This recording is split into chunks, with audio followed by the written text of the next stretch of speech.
आज आपण पुण्याच्या महापौर पदासाठी जे आपल्या सभागृहामध्ये गेले अनेक वर्ष आपल्या समवेत काम करतायत अशा सिंहगड रस्त्याच्या नगरसेविका मंजुषाताई नागपुरे यांचं नाव या ठिकाणी घोषित करत आहोत।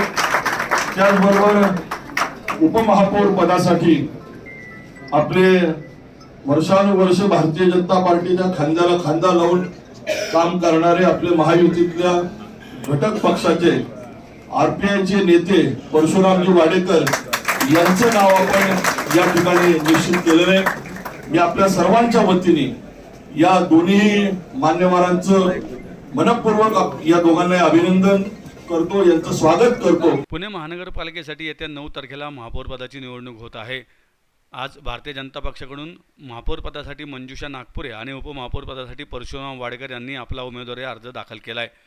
पुणे महापालिकेत भारतीय जनता पक्षाच्या सर्व नगरसेवक यावेळी उपस्थित होते। यावेळी गटनेते गणेश बिडकर यांनी पक्षाच्या नवनिर्वाचित नगरसेवकांना मार्गदर्शन केलं। यावेळी शहराध्यक्ष धीरज घाटे, श्रीनाथ भीमले आदी उपस्थित होते। पुणे महानगरपालिकेत भारतीय जनता पक्षाचे 119 नगरसेवक निवडून आले असून निवडून आलेली संख्या पाहता ही निवडणूक बिनविरोध होणार अशी चर्चा असताना काँग्रेसकडून अश्विनी लांडगे यांनी महापौर पदासाठी तर उपमहापौर पदासाठी साहिल केदारी यांनी उमेदवारी अर्ज दाखल केलाय।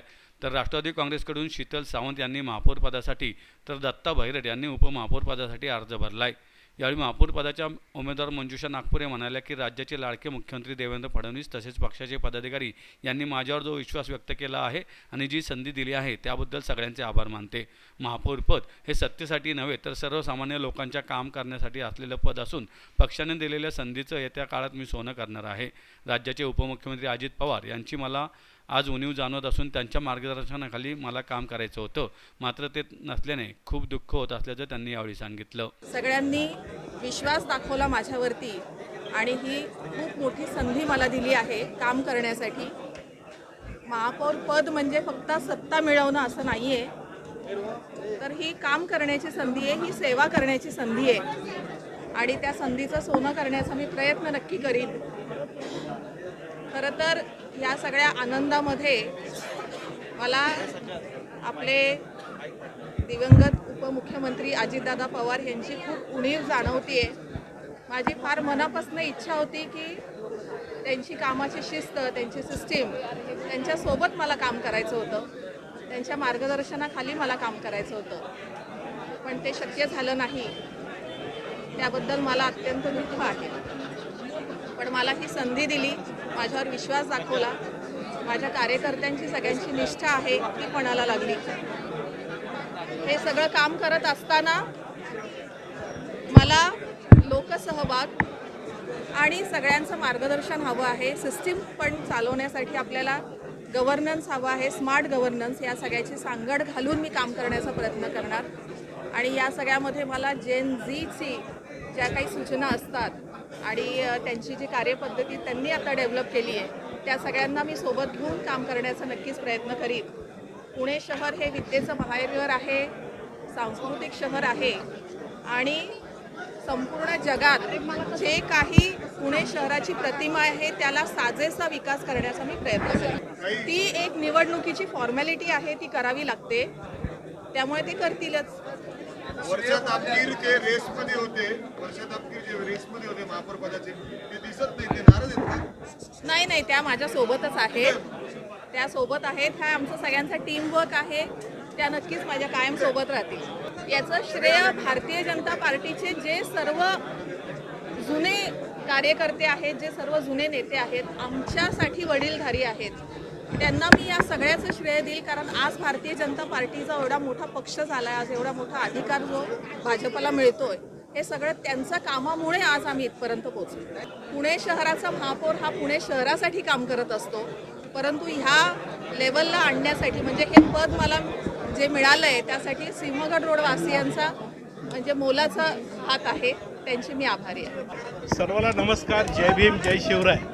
सर्वप्रथम माझ्यासारख्या आंबेडकरी चळवळीतील आंदोलनामध्ये काम करणाऱ्या सर्वसामान्य कार्यकर्त्याला आज उपमहापौर पदाची संधी आदरणीय नेते देवेंद्रजी फडणवीस, आदरणीय नेते रामदासजी आठवले साहेब, आदरणीय या शहराचे अध्यक्ष घाटे साहेब, आदरणीय चंद्रकांत दादा आहेत, माधुरीताई आहेत, भाजपाचे अध्यक्ष आदरणीय रवींद्र चव्हाण साहेब आहे, आमच्या रिपाईचे अध्यक्ष सोनवणे साहेब आहेत, या ठिकाणी आदरणीय बिडकर साहेब आहे, भीमाले साहेब आहे आणि भाजप रिपाईच्या सगळ्या कार्यकर्त्याचं मी मनापासून अभिनंदन करेन की भाजपमध्ये कार्यकर्त्याला संधी मिळते.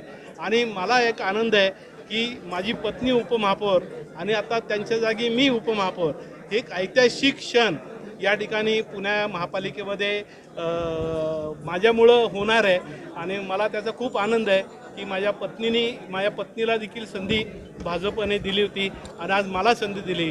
हा एक महाराष्ट्रामध्ये एक वेगळा संदेश आहे की भाजप बहुजन समाजातील, आंबेडकरी समाजातील कार्यकर्त्याला न्याय देतो, असा एक थेट संदेश आदरणीय फडणवीस साहेबांनी दिला. त्याबद्दल मी पुन्हा त्यांचे मनापासून अभिनंदन करतो, आभार मानतो. आणि पुणे महापालिकेमध्ये उपमहापौर म्हणून आणि ताई आता महापौर आहेत, अत्यंत साध्या घरातून आलेले आम्ही दोघंजण आहोत आणि कुठलेही राजकीय वारसा आम्हाला नाही आहे. त्यामुळं जी संधी भाजप रिपाईन दिले त्याबद्दल त्यांचं अभिनंदन, त्यांचं कौतुक, त्यांचं स्वागत. आणि मी मनापासून या शहरातल्या तमाम शहराच्या नागरिकांच्या विकासाबद्दल नक्की मनापासून काम करेन असं या ठिकाणी मनापासून सांगतो. भारतीय जनता पार्टीचा पुन्हा एकदा महानगरपालिकेमध्ये महापौर विराजमान होताना आपल्याला दिसतोय. आम्ही निवडणुकीपूर्वी सुद्धा सांगितलं होतं की भारतीय जनता पार्टी किमान 125 जागा आम्ही जिंकू. लोकसभा, विधानसभा आणि त्यानंतर महानगरपालिकेमध्ये पुणेकरांनी भारतीय जनता पार्टीला बहुमूल्य असं मतदान करून पुण्याचा महापौर भाजपाचा केला आहे. सामान्य माणसाला केंद्रबिंदू ठेवून पुण्याचे महापौर आणि उपमहापौर आणि आमची सर्वच टीम ही भविष्यामध्ये काम करेल. केंद्रामध्ये आदरणीय मोदीजींच्या रूपाने केंद्र सरकार काम करते, राज्यामध्ये आमचं महायुतीचं सरकार आणि देवेंद्रजी त्या सरकारचे कॅप्टन आहेत. केंद्र सरकार आणि राज्य सरकार या दोन्हीच्या सोबतीने पुण्याची महापालिका आता पुण्याच्या विकासासाठी, पुण्याचा कायापालट करण्यासाठी आणि सामान्य माणसाला केंद्रबिंदू ठेवून पुण्यामध्ये हे महानगरपालिकेतलं आमचं शासन काम करणार आहे.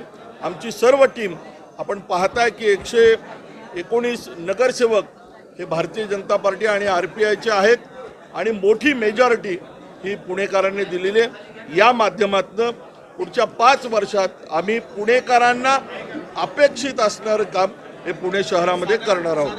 याचा निर्णय राज्याचे मुख्यमंत्री आणि आमचे सर्व वरिष्ठ नेते घेतील. पण मला असं वाटतं की मंजुषाताईंच्या रूपाने एका सामान्य कुटुंबातल्या एका महिलेला ही संधी मिळाली आणि या संधीच्या माध्यमातून आमच्या नागपूरताई आहेत, आमच्या परशुरामजी आहेत, ही सर्वच मंडळी पुणेकरांना अपेक्षित असं काम या शहरात करतील. नाही, आत्ता आपल्याकडनंच कळतं की राष्ट्रवादीनी या ठिकाणी फॉर्म दाखल केला आहे. मला असं वाटतं की 119 हा आकडा ऐकल्यानंतर आपल्याला माहिती आहे काय होणार. पण आपण निवडणुकीच्या दिवशीपर्यंतची वाट बघूयात. त्या दिवशी प्रत्यक्ष काही चमत्कार झालेला सुद्धा आपल्याला पाहायला मिळेल. निश्चित आदरणीय अजितदादा हे या राज्याचे एक कर्तबगार नेते होते आणि त्यांच्या निधनामुळं राज्यामध्ये शोककळा पसरली. भारतीय जनता पार्टीने असा निर्णय केला आहे की महापौर, उपमहापौर पदाची निवडणूक याचं सेलिब्रेशन या ठिकाणी होणार नाही. कार्यकर्त्यांना पण आम्ही सूचना केल्या आहेत की कुठेही मिरवणूक, गुलाल, फटाके अशा पद्धतीने सेलिब्रेशन केलं जाणार नाही.